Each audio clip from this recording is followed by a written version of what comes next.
In case you were wondering, yes, I am wearing my little Sebastian shirt. Hello YouTube! So it's the end of May, which means we have another Book of the Month video for you. This month I have been reading Wishful Drinking by Carrie Fisher. If you're new here, hello, my name is Tori Cyclic. I make new videos every Sunday for Cyclic Sunday with other videos throughout the week.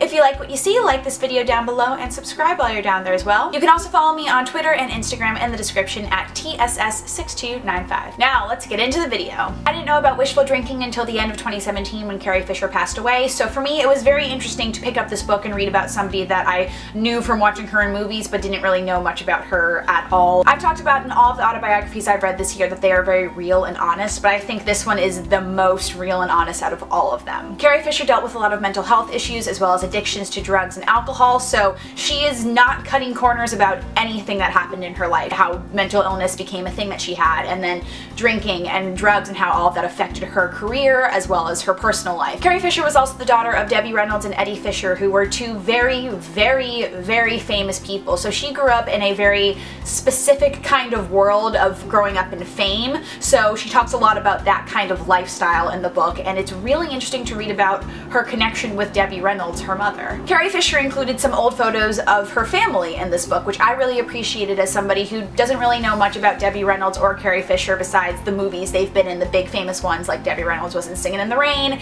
and the only other thing I know her from is that scene from some old movie where she's a football and like people are throwing her around, and then I only really know Carrie Fisher from Star Wars. So to see them in their personal life outside of the world of celebrity is very cool in this book. Carrie Fisher discusses a lot in this book about the idea of a skewed reality, growing up in a very famous family as well as going into the business very young, and she says here on page 8 of the book, "And the characters that my mother played in movies became confused with the person who was and is my mother. So in a way, movies became home movies, home became another place on the movie star map." She also talks about the similarities between her mother Debbie Reynolds' career as well as her career. She says this on page 9 here. "Later on, I worked out that my mother's appearance in the classic film Singing in the Rain was not unlike my own appearance in Star Wars. When she made that film, she was 19 and co-starred with 2 men. I was also 19 and when I made Star Wars and appeared opposite 2 men.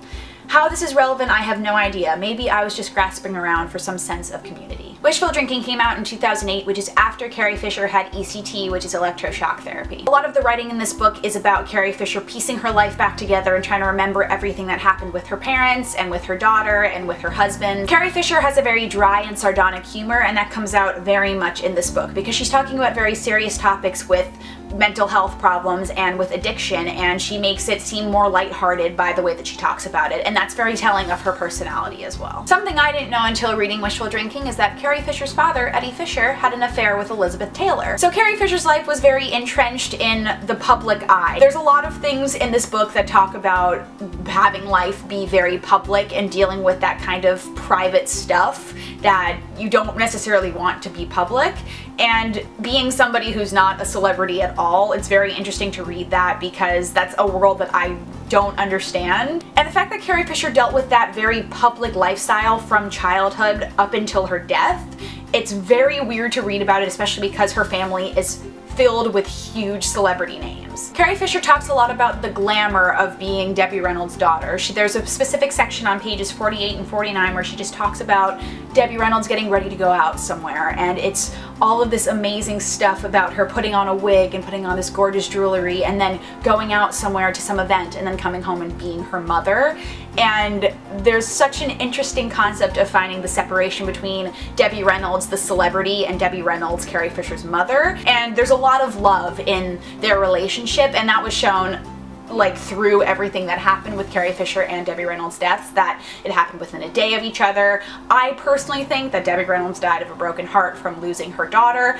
So reading all of this stuff, especially reading this after both of them passed away, it made all of that stuff very poignant. It's very beautiful to read those sections of the book where Carrie Fisher talks about Debbie Reynolds and their relationship with each other and how they both cared so much for each other. Something I thought was just very funny from an actor's point of view is that on page 75 of the book, Carrie Fisher puts in "All I want is a proper cup of coffee," which is an acting exercise and a speech exercise that I learned when I was in school. So I was reading and I went, all I want is a proper cup of coffee made in a proper copper coffee pot. I'm gonna read to you a couple lines from the book that just really perfectly show Carrie Fisher's humor as well as her outlook on life. On page 81, she's talking about working on Star Wars, which is also really cool to read about because it's Star Wars and it's Carrie Fisher, Princess Leia. It's very, very cool. She says on page 81, I used to have this fantasy that in some distant Star Wars sequel, we'd finally stop all the shooting and screaming at each other and we'd go to a shopping and beauty planet where the stormtroopers would have to get facials and Chewbacca would have to get pedicures and bikini and eyebrow waxes. And on page 88, she's talking about a conversation she had with George Lucas when they were discussing her costume as Princess Leia and about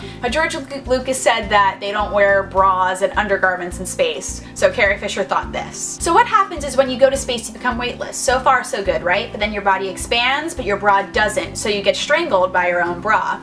Now I think that this would make for a fantastic obituary. So I tell my younger friends that no matter how I go, I want it reported that I drowned in moonlight, strangled by my own bra. Carrie Fisher talks a lot about her personal relationships, including her marriage to Paul Simon as well as to a gay man who she had her daughter Billy with. Now I didn't know that she was married to Paul Simon and that they had this very passionate relationship and that he wrote a lot of songs about her, and she's very honest about finding the light and the happiness in failed relationships. Carrie Fisher is extremely honest about mental health and addiction throughout this book, and it's something that I think she was very honest about in her life when she was alive.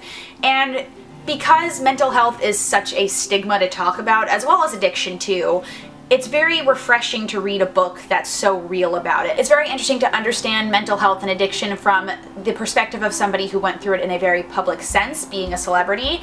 And Carrie Fisher talks a lot about what she needed to do to understand what her mental health issues were, what her addiction issues were, and how to take care of herself by taking the proper steps to do it, finding the right people to help her understand what was going on, and how to take care of herself before something drastic happened to her sooner in her life than it should have. Carrie Fisher had manic depression and bipolar disorder, and it's very interesting to read about how this played into her childhood of not understanding things with her family, with the celebrity aspect versus the non-celebrity aspect, as well as things in her future life that happened with Star Wars and addiction. From the way that Carrie Fisher writes about it, it seems like her relationship with her daughter Billie Lourd was one of the most important things in her life. And from reading in the beginning of the book her relationship with her mother Debbie Reynolds, it's really clear to see that family is so important to Carrie Fisher and is something that she thinks about and thought about throughout her entire life. I really enjoyed Wishful Drinking. It's also a very quick read. It's only 163 pages, and I actually ended up reading it twice this month because I finished it very quickly, and it's one of the shortest books I've read. So I really enjoyed getting to go back into the book a second time and understand a little bit more about everything that I was reading. If you're interested in reading more about Carrie Fisher and understanding more about who she was, especially because I think she's kind of an enigma in a certain sense, I definitely recommend reading this book. Also, it's just a really good read. It's very funny, it's very honest. If you're looking for some kind of book like that, I recommend this for you. So that is all I have for you guys today. In the comments down below, if you've read Wishful Drinking by Carrie Fisher, let me know what you think of it in the comments below. And also, keep those book recommendations coming as well. Thank you guys so much for watching. Like this video down below and subscribe while you're down there as well. You can also follow me on Twitter and Instagram in the description at tss6295, DFTBA, and I will see you guys next time. Bye!